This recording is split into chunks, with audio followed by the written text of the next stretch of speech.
Kátia, você falando aí, então a gente indo para uma segunda etapa, você falando, eh, você está fora do Brasil e faz, os seus atendimentos em psicologia e tal, mas em algum momento você fez também a formação da NEP, né, de educação perinatal, e fez suas opções, de fertilização in vitro, né, você própria. Você pode compartilhar com a gente um pouco da sua própria história? Se ela vem, como início desse seu, despertar profissional, vamos dizer assim, no atendimento ao luto, ou se ela veio antes ou se ela veio depois de já estar conectada com esse tema. Conta um pouquinho da sua história pessoal, se você nos permite conhecer. Claro, claro. Eu acho que aconteceu, acho que foi acontecendo durante, mas eu não imaginava que fosse tomar a proporção que tomou depois, porque durante o processo, né, eu sou casada, já há 17 anos, e quando eu reencontrei o meu marido, que foi o meu namoradinho de infância, né, que foi comigo para a escola, que fez trabalho de química, que fez teatro na escola comigo, então, a gente se separou, nós ainda éramos crianças, porque os meus pais se mudaram de cidade. Então, Sei. eu só o encontrei novamente depois, quase 20 anos depois. Nossa, E aqui ele estava nos Estados Unidos e eu no Brasil. Ele já tinha tido um casamento e uma filha, eu nunca tinha me casado e não tinha filhos. Então, quando a gente se reencontrou pela internet, eu comecei a notar que existia algo mais e aí resolvemos. Ele já estava separado, o casamento não tinha funcionado, não tinha dado certo, e então eu me mudo para cá em 2006. Então, eu venho para cá para me casar com ele. Como eu nunca tinha tentado ter filhos, eu não imaginava que eu pudesse ter algum problema. Isso é uma coisa muito recorrente. Isso não sim, aconteceu só comigo, mas acontece com muitas mulheres que estão muito envolvidas ao longo da vida com a carreira, ou não encontraram um parceiro certo. Então, quando você encontra, é que você vai descobrir que existem algumas coisas no corpo que não estavam funcionando como você imaginava que estivessem, né? E aí eu tinha para mim o princípio de que por mais moderna que eu fosse, por mais preocupada com a carreira que eu fosse e tal, eu tinha para mim que nada me faria desejar uma criança sem um parceiro. Então isso era para mim uma prerrogativa, diferente hoje de muitas mulheres que se sentem muito seguras e muito prontas, né, para ter sim. um bebê mesmo sem o parceiro do lado. Não era o meu caso. Então estar grávida, conceber um bebê, gerar um bebê, ser mamãe, estava completamente direcionado com ter um parceiro do meu lado. Primeiro, constituir o ninho, né? E eu entendo que esse ninho, no meu caso, precisava de um passarinho, né? Não só de uma passarinha, né? E aí eu vim buscar o meu passarinho, me casei, o casamento foi um presente para mim dos céus, e aí logo no primeiro ano a gente já decidiu que nós nos casaríamos mesmo no papel e começaríamos a tentar uma gravidez. Eu já estava com os meus 35, 36 anos, então para mim o relógio já tinha, segundo aí a medicina, já tinha batido, né? Mas eu me acolhia porque eu sabia que antes disso eu não teria mesmo. Eu não Certo. tinha encontrado ainda um parceiro. Mas então, a partir desse momento, eu quis muito esse bebê. Eu quis muito ser mamãe. Porque eu tinha o ninho, eu tinha o parceiro e eu tinha um desejo muito grande. Era aquele desejo assim, agora eu já organizei tudo, então agora eu estou muito pronta, eu encontrei o parceiro. E aí a gente começou a tentar e esse bebê não vinha. Sabendo que eu já estava numa idade bastante complicada em termos de qualidade reprodutiva, eu fui então procurar ajuda. Depois de um ano, como esse bebê não veio, eu fui procurar ajuda. E foi aí que eu descobri algo que eu realmente não sabia, que eu tinha as trompas bloqueadas. Então, eu recebo a notícia assim da forma mais complicada para mim, porque eu não falava inglês, meu marido não pôde entrar na sala comigo, então os médicos aqui são extremamente objetivos, eles chegam a ser cruéis, porque eles não estão muito preocupados, eles querem te passar a informação, e foi dessa forma que eu descobri, e eu nunca vou me esquecer da dor daquele dia, né? De quando ele me diz assim: você não está entendendo? E aí uma moça, que era a enfermeira que estava junto, que falava espanhol, tentou ali com o espanhol que ela tinha me fazer entender. E eu, muito curiosa, eu sempre perguntei demais, muito tagarela para perguntar, principalmente as coisas de saúde. Eu dizia, mas o que que é uma trompa bloqueada? O que que isso significa? Daí o médico, significa que é impossível o espermatozoide chegar até o óvulo. Então, não vai ter gravidez aí, você vai ter realmente que recorrer a uma fertilização in vitro. Mas, naquela época, eu saio dali, então, devastada, vou dar a notícia para o marido que está esperando na recepção, dou a notícia para ele ainda não acreditando que aquilo era real, porque tudo que eu imaginava é que fosse funcionar muito bem, afinal, eu venho de uma família onde eu sou a filha mais velha, a neta, a primeira neta, minha avó teve muitos filhos, as duas, então eu falei, não, está garantida, minha mãe teve 5, está garantida a coisa, imagina que eu vou ter algum problema. E daí, então, a vida dá essa puxadinha de tapete, né? Que na verdade não é para te maltratar, mas naquele primeiro momento você está vivendo essa tristeza. E aí, então, foi trabalhar essa notícia com ele, com o marido, que me acolheu muito, que disse: olha, isso não é um problema. Eu falei: para mim é, porque você não foi avisado de que eu não podia ter filhos. E eu sei que você tem o desejo de ter mais filhos. E daí ele foi muito carinhoso e disse: não, eu tenho o desejo de estar com você. As outras coisas a gente vai resolvendo ao longo da jornada. E foi o que aconteceu. E aí, durante aquele primeiro momento, aquele primeiro impacto, eu me lembro da primeira consulta com um médico de reprodução humana assistida, que hoje é algo que eu gosto muito de preparar os casais que me procuram. Então, eu digo que eles fazem a lição de casa. Quando eles vão, o médico se prepare, porque esse é o meu objetivo na vida, entendeu? Eles é que lutem, porque o casal que eu atendo, ele vai pronto. Ele não vai como eu fui. Né? Naquela época, década atrás, né? Imagina, foi 17, muito tempo atrás, eu estou casada há 17 anos, eu fiquei pelo menos uns 10, quase 11 tentando engravidar. Você imagina que na época que eu comecei, essas informações todas, hoje tão disponíveis, elas não estavam disponíveis assim. Verdade. E aí eu fui adivinhando tudo, eu fui tentando construir tudo dentro de mim, e E isso ainda também aprendendo inglês, né? aprendendo inglês e perguntando para médicos que são muito objetivos. Hoje, eu acompanho alguns trabalhos de médicos no Brasil e eles esclarecem muito, eles são muito mais acolhedores aqui, eles são um pouco mais diretos, eles não são pessoas tão acolhedoras assim, até por causa da própria cultura, eles são muito diretos, né? Sim, sim. Enfim, eu me lembro da primeira consulta e o médico falou: olha, mas não fique assim, vamos direto, já vamos combinar a fertilização in vitro. Daí eu pensava comigo: não, no meu script, o meu óvulo não vai encontrar o espermatozoide dentro de um tubo de ensaio, mas não vai, não vai, não vai. E daí o meu marido traduzindo, e quando ele disse isso, eu falei: não, doutor, eu estou querendo fazer a cirurgia de desobstrução de trompas, porque eu sabia que isso existia. E no Brasil isso é muito mais comum do que aqui. Aqui não, aqui eles vão direto para a fertilização in vitro. No Brasil, você ainda conversa com o seu ginecologista, ele ainda vai tentar alguma coisa ali, né? Daí eu falei para ele: não, eu quero. Ele falou: não, com a sua idade isso já não vai mais resolver, nós temos que ir direto para a fertilização in vitro. Daí eu levantei, falei: vamos embora, Carlos. Aí o meu marido disse assim: amor, senta, vamos ouvir o médico. Eu falei: não. Na minha Bíblia pessoal e na Bíblia que eu leio e que eu quero, não está escrito lá a fertilização in vitro. Naquilo que eu entendo, eu não quero meu óvulo encontrando espermatozoide num tubo de ensaio. Eu vou embora. E saí da sala. E passei mais um tempo lidando com esse luto e com essa resposta do médico. Agora, ao longo do caminho, outras coisas foram acontecendo, porque você toma essa decisão, mas você tem que viver numa comunidade que ainda acha que mulheres sem filhos são mulheres que fracassaram. Infelizmente, a gente ainda lida com essa perspectiva. Então, ao longo do caminho, em vários momentos, a vida foi me trazendo outras direções. E eu perguntava para o meu marido: essa direção é que a gente tem que voltar lá de novo para fazer? É muito estranho, porque eu não quero. E ele olhava para mim e falava: mas você não está ficando louca. Eu acho que a vida ainda quer falar com você sobre esse assunto.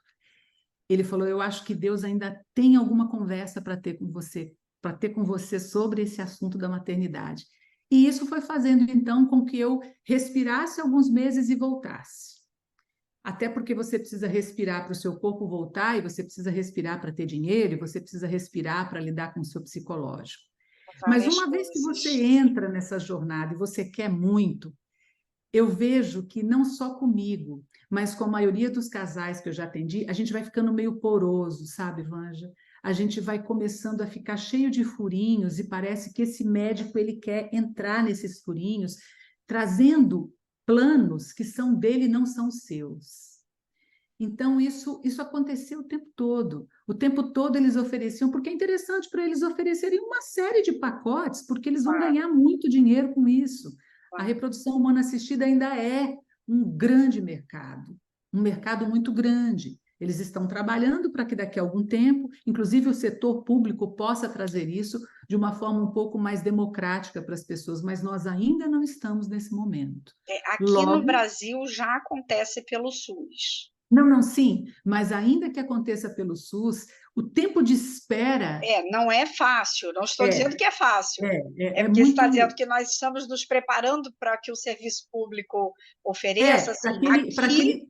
já oferece, mas não Mas estou dizendo que é fácil, né? não, não, mas Anos, eles fila. oferecem, mas quando eu digo oferecer, eu digo que eles precisam ampliar para ter isso em Sim, larga escala, que é uma coisa que a Organização Mundial de Saúde já está fazendo. Em outros países acontece até com um pouco mais de facilidade, porque a é, gente acaba tendo um número restrito de oportunidades. Então, o setor sim, público faz, mas a espera é muito grande, né? é verdade. Então, eu fui vivendo essa história, até que a gente voltou a fazer as tentativas e tal, e todas essas tentativas foram muito doloridas, até porque para você chegar até o momento em que você vai transferir esse embrião, você tem que passar por uma série de coisas. Então é importante quando você toma uma decisão assim que você saiba disso antes. Se eu soubesse, talvez eu tivesse naquele momento caminhado de uma outra maneira. Mas o que que eu entendo? Eu entendo que no meu caso isso já estava traçado. No meu caso, era realmente para eu ficar craque no assunto e para eu, na Aprendizado verdade, mesmo, é, né? eu, Vivência eu para auxiliar, né? para auxiliar. Tanto que hoje eu realmente eu não sou mãe, esse bebê não veio para casa, mas eu sou tia de um monte, né? Eu sou a tia que acompanha esses bebês que nasceram, de Sim, casais que eu orientei, de pessoas que eu disse não vai por esse caminho, não faz a fertilização ainda, vai para a inseminação artificial por enquanto, tenta primeiro essa coisa que é menos invasiva, depois, fertilização in vitro. Eu já passei por 5 clínicas, dessa aqui, das 5 clínicas, esse aqui tem um cara que, sim. entendeu? Então, todas essas coisas eu acabei auxiliando. Então, isso São alegra o meu detalhes coração. importantíssimos. São, são. Você E daí ter foi isso. as melhores referências, né? Como uma escala, né? Vai primeiro aqui. Se não der certo, a gente talvez tenta aqui. Eu trabalho um pouco assim com a consultoria em amamentação. Não, olha só, vamos fazer isso. Se o bebê não engordar, aí a gente muda a estratégia um pouquinho, mas calma, né? Sim, desculpa, te interrompi, Imagina, imagina. eu compartilhei dessa energia do passo, um passo, um passo. É, eu fiquei impregnada da sua energia. Que à Continue, querida. vontade. Imagina. E aí foi isso. Aí de 2007 a 2018, as coisas aconteceram numa ida e volta, numa espera, no prepara o corpo de novo, no vamos para um outro pacote. E no meio disso tudo, a gente então teve pelo menos umas 3 perdas gestacionais. Então, depois de muitas tentativas, a gente conseguiu engravidar. Num determinado bloco de inseminações artificiais, a gente então engravida de um primeiro embrião que tinha funcionado muito bem, e eu me lembro claramente dessa sensação, né, de pegar o teste, né, e de ver 2 risquinhos naquele teste, a alegria que isso me trouxe, né, a realização que isso me trouxe. Eu me lembro, e eu dizia, compartilhava isso com as enfermeiras da clínica, né, eu ia fazer, porque você tem que, na verdade, receber um diploma do médico da reprodução humana assistida. Então, durante o primeiro trimestre inteiro, existem vários ultrassons, então existe também uma invasão ali. Além de toda invasão do processo, ainda tem essa invasão ali. Então, tem uma hora que você já não quer mais nenhum ultrassom ali, que é para não invadir aquele território ali, porque o terreno já foi invadido, então aí quando tem um outro serzinho ali, você já entende que aí é território porque tem mais gente, né? Não é só um terreninho pequeno, e você quer evitar que isso aconteça, mas isso nem sempre é possível. Então a gente acaba sendo submetido ali no primeiro momento a vários exames que são um pouco mais invasivos, né? E Vazios. aí eu me lembro da alegria do positivo, eu me lembro de um primeiro momento, né, dos enjoos. Eu me lembro de deitar na cama e a sensação mais maravilhosa que eu tinha era de que eu não estava mais sozinha, né? Então eu lembro que o meu marido saía para trabalhar e eu ficava um pouquinho mais na cama e eu pegava o travesseiro e falava: Nossa, eu não estou sozinha nessa cama, né? Somos dois aqui nessa cama. Éramos três, agora somos dois. Então eu brincava comigo mesma com essa sensação de que eu não estava mais sozinha, de que eu tinha uma outra vida ali. E aquilo me trazia uma alegria. E daí, na hora que eu abri o olho, eu me lembro que eu sentia um enjoo e falava: que delícia! Se isso aqui durar os 9 meses, eu não estou nem aí, eu não vou reclamar. E aí eu chegava para consulta e o pessoal falava: o que você está sentindo? Eu falei: eu sinto um pouquinho, tem que comer um cracker e tal. Mas você quer alguma medicação? Eu falei: não quero medicação nenhuma, deixa do jeito que tá ótimo assim, chega de medicação, né? E aí as enfermeiras olhavam e falavam assim: gente, essa daí é uma das únicas que não reclama de nada. Ela não reclama de nada. Ela só quer ter certeza que ela está fazendo tudo certo, mas essa daí não reclama de nada. Ela não reclama que o corpo inchou, ela não reclama que ficou com os nervos à flor da pele. Ela não... Tudo isso acontece porque é uma carga de hormônio muito grande. Mas essa alegria, quando você recebe esse sim, é tão grande que mesmo essa mulher que atravessa a fertilização in vitro, que atravessa a reprodução humana assistida, é uma alegria tão grande que ela é capaz de esquecer parte das invasões que ela viveu, É. né? Então ela vive esse momento, que durou pouco, porque semanas depois eu tive um sangramento e aí, infelizmente, esse bebê não vingou. Aí a gente esperou mais um tempão e aí a gente, né, para o corpo melhorar e aí você volta lá para então buscar o seu segundo embriãozinho. E aí você engravida e aí você perde o bebê de novo e tal. E isso foi pelo menos umas 3 vezes, né? E aí, numa determinada vez, eu acho que isso vale para a gente falar daquele primeiro bloco que a gente estava falando, de o nível de conexão que você tem com cada um desses embriões, né? Para mim era Ótimo. muito complicado que eu tivesse que retirar os óvulos, fecundar os óvulos, eles se transformam no embrião naquele dia na clínica, né? E você vai para casa. Só que a sua cabeça, o seu coração ficam na clínica. É como se você quisesse ficar sentadinha ali esperando o dia. O médico fala: volta para casa. Você vai ter que esperar uns 4 dias. A gente vai te ligar para dizer como é que está, né, o desenvolvimento desses embriões. Tudo que você quer que ele ligue logo. Tudo que você quer quando você faz um tratamento desse é voltar ali para buscar os seus embriões. Então, na cabeça de uma mulher que passa por isso, a pergunta dela é: ué, mas quando alguém sabe que o óvulo foi fertilizado pelo espermatozoide, isso já é a gravidez. Para uma mulher de reprodução humana assistida, não é. O embrião está no consultório do médico, da clínica, e você está na sua casa. É Quando a como ter um gravidez. bebê em UTI. Exato. E Estou aí você. sentindo o Exato. mesmo discurso, né? A mãe tem o bebê, mas o bebê não vai para casa. Não vai E para fica casa. em suspense. Será que um dia ele volta para casa? É o Exatamente. mesmo discurso que É o você está mesmo fazendo discurso agora. porque você separa, né? E aí você não quer cortar essa relação. E aí você não consegue entender. Você explica para o seu cérebro que ele está fazendo uma reprodução humana assistida, que o seu corpo está fazendo uma reprodução humana assistida, mas o seu coração quer aqueles embriões aqui dentro, né? E daí, depois de 5 dias, você vai lá buscar. E aí você tem que esperar mais 11, quase 12 dias para ter certeza se você engravidou ou não. Então, você está o tempo todo lidando com isso. Então, por isso é que eu digo que é um pouco diferente, porque a mulher que passa por esses tratamentos, ela está lidando com luto toda hora. Toda hora ela lida com um luto. Toda hora. Pensamento sempre está assim, envolvido em dúvidas. Será que é ou não é? Será que deu ou não deu? Será que eu estou grávida ou não estou? Né? Fica nessa polaridade que não pode sentir alegria, não pode sentir tristeza, fica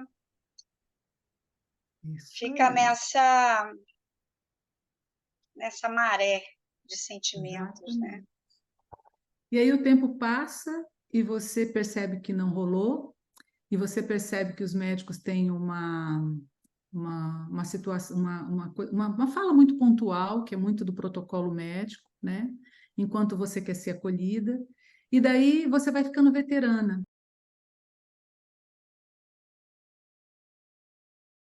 Então, no meu caso, como foram várias vezes e várias clínicas diferentes, né? Porque várias situações aconteceram no meio desse processo, soma-se a isso, Vanja, durante esse processo todo, 2 cirurgias de coração de peito aberto. Ah, é mesmo, você ainda tem essa história. Exato, que eu não vou nem entrar em detalhes nela, mas só para entender que durante todo esse tempo ainda tem mais esse Ainda processo. tem isso. Então assim, tudo isso acontece e aí lidar com as perdas de uma mulher que passa por isso acaba sendo aquela mulher que ela não sabe nem se ela vai ter o bebê em casa. Então ela só teve naquele momento perdas. Então ela fica muito tempo de luto. Ela precisa de um esforço grande para entender que ela não falhou. Ela precisa de um esforço grande para entender que a vida deu um não para disse um não para ela, mas Muito ela tem apoio, outros né? sims. Ela E tem os muito outros sims da apoio, né? vida. E muito apoio. Só que aí o apoio também, normalmente, uma mulher que passa por isso, o apoio que ela deseja é de alguém que entenda profundamente o processo. Porque ela parte do princípio de que uma mulher que engravida muito naturalmente jamais saberá como é galgar o terreno até a porteira da maternidade. Então, em linhas gerais, é como se a mulher que consegue engravidar com muita facilidade, que é uma abençoada, que realmente tem que agradecer aos céus, que realmente tem que, nossa, é uma coisa maravilhosa. Esta mulher, quando ela decide que ela quer comer um espaguete, é como se ela só precisasse comprar o molho de tomate, a carne moída e fizesse o espaguete à bolonhesa. Uma mulher que está na reprodução humana assistida, ela precisa ir lá na fazenda do trigo, daí ela vai lá na fazenda para ver se tem os tomates, daí ela vai na empresa que fabrica os tomates, que fabrica o molho de tomate, aí ela, ou o tomate orgânico, aí ela leva para casa, aí ela descobre que está faltando alguma outra coisa, ela tem que ir lá na empresa. Na hora que está pronto o macarrão, ela já não tem mais fome, ela só está cansada. Sim. Ela só quer saber se ela vai conseguir, em algum momento, comer parte desse espaguete. Então, é muito trabalhoso esse processo. Né? É trabalhoso demais e nem sempre ele é garantia de bebê em casa, o que é um outro luto, porque aí você tem que lidar com o luto do dinheiro que você gastou, com o luto dos anos que você investiu e com o luto de que esse bebê não veio. E aí você, então, começa a trabalhar o não da vida. E foi ao longo desse tempo todo, no meio desse processo, que eu fui fazer um curso de doulagem, que eu comecei a ser supervisora do trabalho da minha irmã, que também é doula no Brasil, né? Então ela, Kátia, me ajuda aqui com a supervisão de algum caso e tal. E aí eu comecei a me interessar por isso e comecei a ficar apaixonada e fui ficando apaixonada. E aí no meio eu ainda perguntava assim: Deus, mas como é que eu posso estar apaixonada? Isso vai dar ruim ali no final, porque eu estou ajudando uma mulher a viver uma coisa que eu não consegui viver. Então isso ainda era uma dúvida para mim. Mas ao longo do tempo, isso foi cicatrizando, isso foi modificando, e aí em 2019, com a segunda cirurgia em que eu quase morro no hospital, os céus realmente disseram para mim ali, naquele momento antes da minha alta: olha, você sempre desejou sair do hospital com um bebê nos braços, né? Estou te dando a chance de sair do hospital com você mesma nos braços. Quero ver o que você vai fazer com isso daqui para frente. E aí, em 2019, tudo isso se fecha, aí vem depois o curso da NEP, aí vem essa profunda análise do não da vida, né? que foi uma sacada deliciosa da vida, né? Dos céus para mim, durante uma das nossas classes, e aquilo foi lindo, né? Eu lembro da Laura falando: ah, mas não é justo mesmo que uma criança nasça sem os braços e sem as pernas. Isso não é justo. Mas isso é um não da vida, isso vai acontecer com um monte de gente, o que que eu vou fazer com esse não da vida? E daí eu parei para prestar atenção, eu falei, é isso aí, né? É aceitar o não da vida, porque ela também diz vários sims. Então, eu acho que esse luto da perda, Vanja, independente se é uma mulher que engravidou com a reprodução humana assistida, ou se é uma mulher que engravida e tem a sua perda, independente se essa perda é no primeiro trimestre, no segundo, no terceiro, enfim, o que mais vale aí é você perguntar como é que eu chego para essa gravidez. É isso que vai definir essa conexão que você mencionou quando você me mandou a mensagem, essa conexão de alma do pai, desse pai, dessa mãe. É como eu chego para a concepção que vai definir se eu vou aproveitar essa jornada ali até a hora em que a vida decida que eu vou me despedir, que pode ser no primeiro trimestre, no segundo, com 9 meses, com três A gente não anos, sabe. com 80. Eu não sei quando eu vou me despedir, mas eu sei que tipo de escolha e decisão eu estou tendo para me conectar com esse embriãozinho. E eu acho que para a gente finalizar, eu traria uma última vivência, né? O meu quarto embrião, eu fui para a clínica e o médico disse, você sabe que esse embrião, ele é um embrião sem tantas condições como os outros. E daí eu digo assim para ele, bom, mas os outros também não ficaram aqui. Portanto, esse eu não vou deixar aqui. Bom, ok, se é o seu desejo e tal, e eu me lembro que eles então colocaram o embrião e eu fui para casa. E daí, no dia de fazer o teste de gravidez, aparecia uma linha bem clara, segunda linha. E aí eu liguei para a médica falou: olha, pode ser então que não tenha mesmo. A gente já tinha essa expectativa. Eu falei: tá, mas vamos ter certeza. E daí a gente faz um exame que é o beta, e aí o beta mostra que tem uma gravidez ali. E daí a médica diz: não, mas está muito baixinho o seu beta. Esse beta ele vai ter que triplicar ou quadruplicar para que esse bebê vingue. Aí eu falei: mas vamos esperar. Aí no segundo dia eu fui de novo, no terceiro dia eu fui de novo fazer o exame, e aí aumentava bem pouco, não aumentava como ela queria.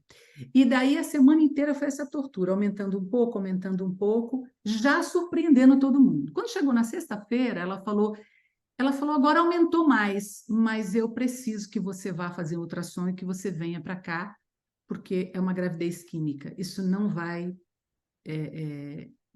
evoluir. E eu estou preocupada que seja uma gravidez ectópica. Aí eu falei para ela assim, eu acho mais difícil ser ectópica porque eu não tenho mais as trompas, só se isso migrou para um outro lugar.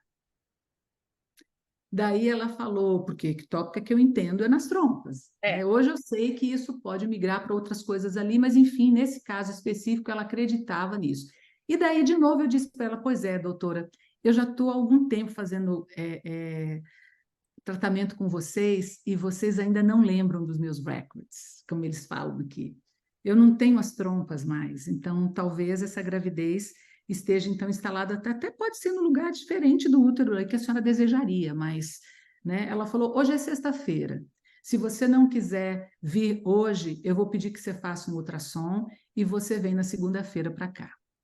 Aí eu, ok. Aí eu fiz um último exame de sangue e parou mesmo de evoluir. Ela falou: olha, não tem mais jeito, eu preciso que você vá, mas eu preciso com urgência, porque eu tenho medo que aconteça alguma infecção.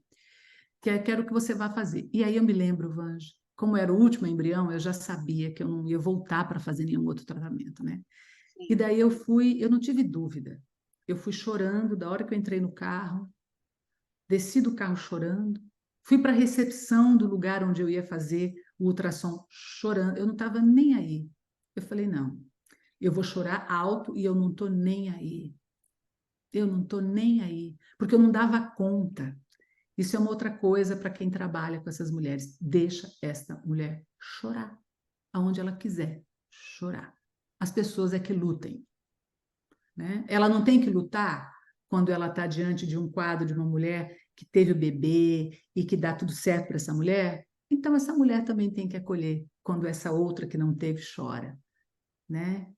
O constrangimento existe, mas as pessoas precisam aprender como acolher. Então, eu não tive dúvida, eu chorava, meu marido do meu lado, ele nem falava assim, chora mais baixo, não chora. Ele me abraçava e eu fui chorando, e fiz o ultrassom chorando, e foi tudo chorando. E aí eu perguntava para a moça, e aí, você pode me dizer alguma coisa? Ela, não, é só o médico que vai poder te dizer. Aí o médico vem e fala, olha, você vai precisar levar para a sua médica, porque aqui parece que a coisa precisa ser vista por ela, eu não tenho nada para te dizer. E daí ela recebe esse exame e diz assim para mim, Kátia, pare todas as medicações. Acabei de receber o ultrassom e você não pode mais continuar com a progesterona e com as medicações para manter. Aí eu disse para ela assim, não estou pronta para parar essas medicações. Eu não estou pronta.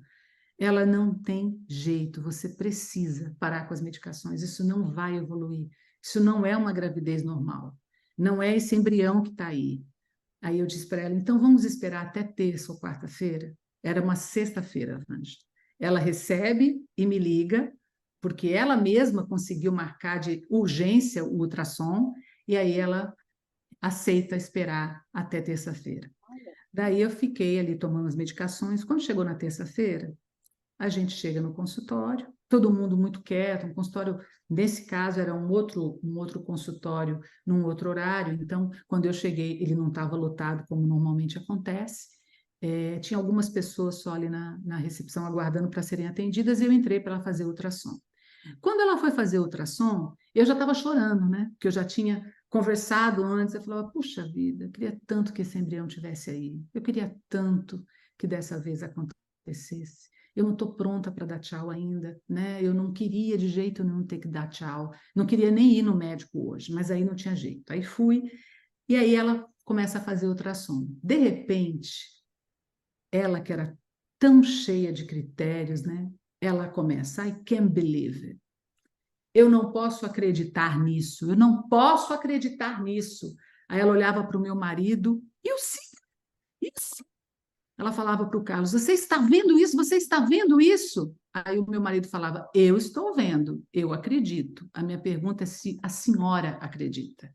E eu deitada, que eu não conseguia ver. Aí eu falava assim, o que está acontecendo?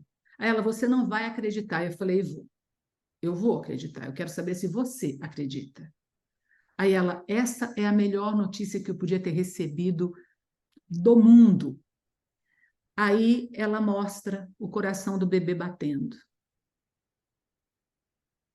E aí, quando ela mostra o coração do bebê batendo, eu digo, está pronta a minha missão. Está resolvido isso, Senhor. E daí ela disse para mim, eu não posso acreditar. Eu falei, pois é, se você tivesse me dito para parar, para fazer qualquer intervenção antes, você não teria vivido isso que você está vivendo agora, doutora. Você não estaria vivendo isso que você está vivendo agora, porque é um pouco diferente quando uma mulher engravida e não está na reprodução humana assistida, porque ela não está acompanhando detalhadamente tudo isso. Quando você está acompanhando detalhadamente tudo isso e o beta não cresce, mas você vê um coração batendo, dentro da reprodução humana assistida é algo que você fala, como é que é possível se eu recebi a documentação de que não tinha, de que não é possível, de que o beta não cresceu?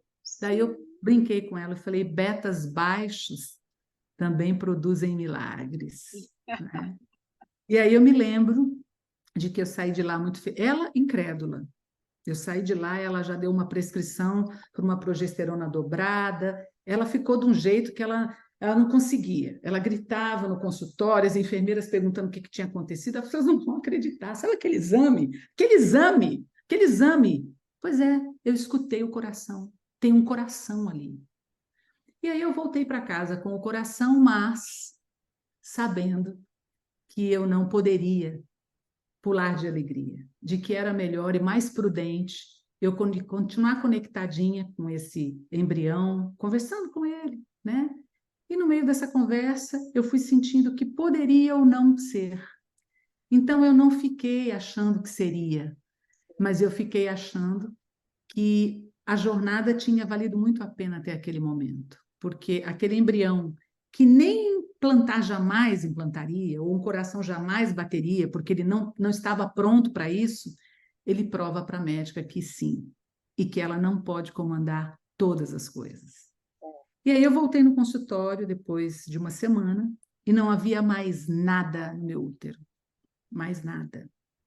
Nem Nada? sinal, nada. Era como se nunca aquele embrião tivesse sido colocado ali.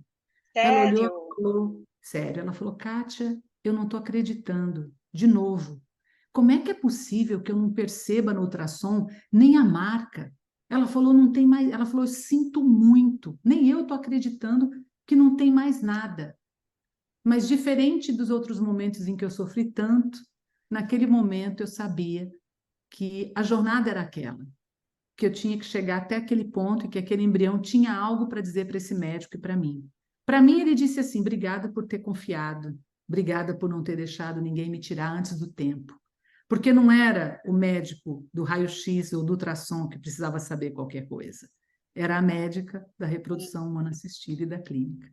E daí a gente vai para uma consulta final com ela, e eu digo assim para ela: eu estou arrasada, mas eu tenho uma pergunta para te fazer.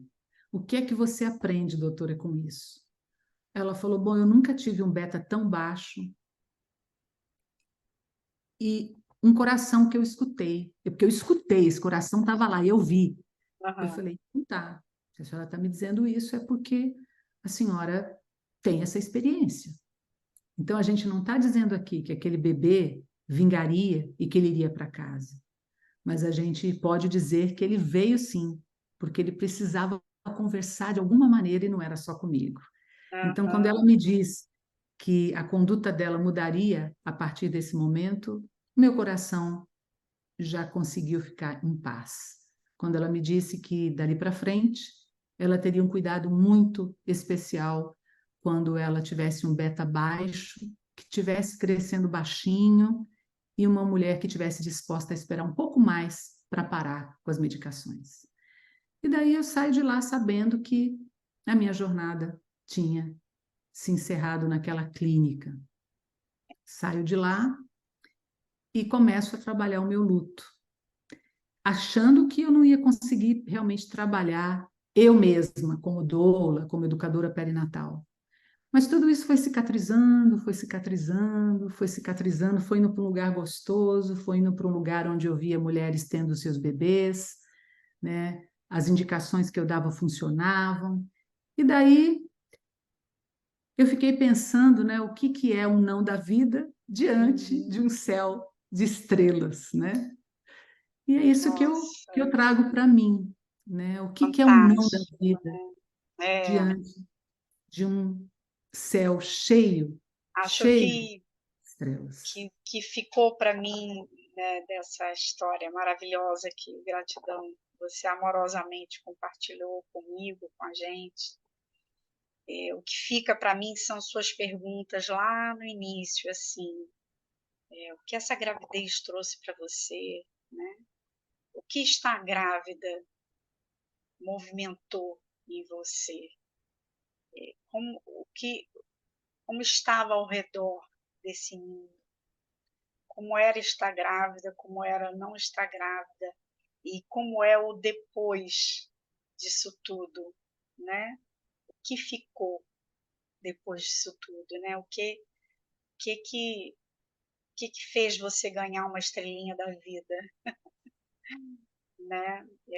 São as perguntas mais valiosas que falam resumidamente, olha para você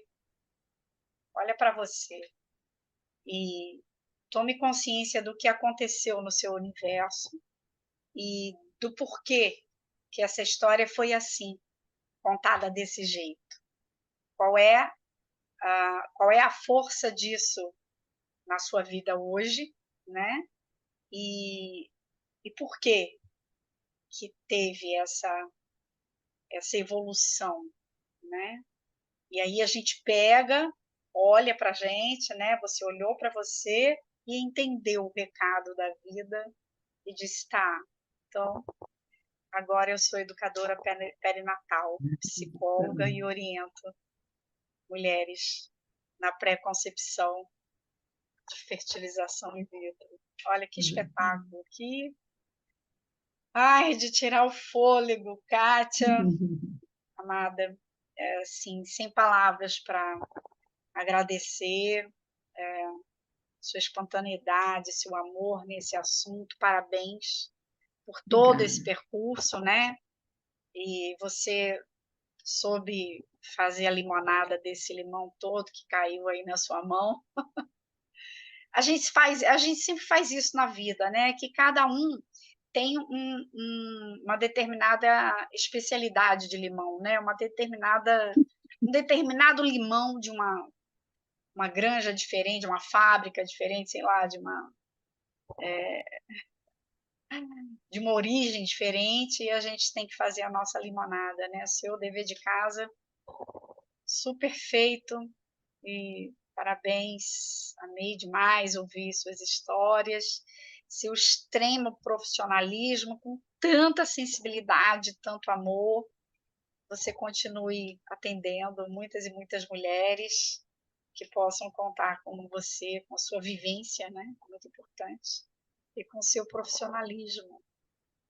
Obrigada, Evangelho. Obrigada pela oportunidade, né? Espero que realmente essa mensagem aí acolha, né? Muita gente, que chegue na família que precisa ouvir tudo isso. Isso, E realmente saber que o trem vai passar e você pode escolher quanto tempo você quer ficar naquela estação. Não tenha pressa. legal. Fica ali. Na hora que você É, estiver pronta, você levanta e pega o trem e vai ver outras paisagens. Não tem que ter pressa, né? perfeito.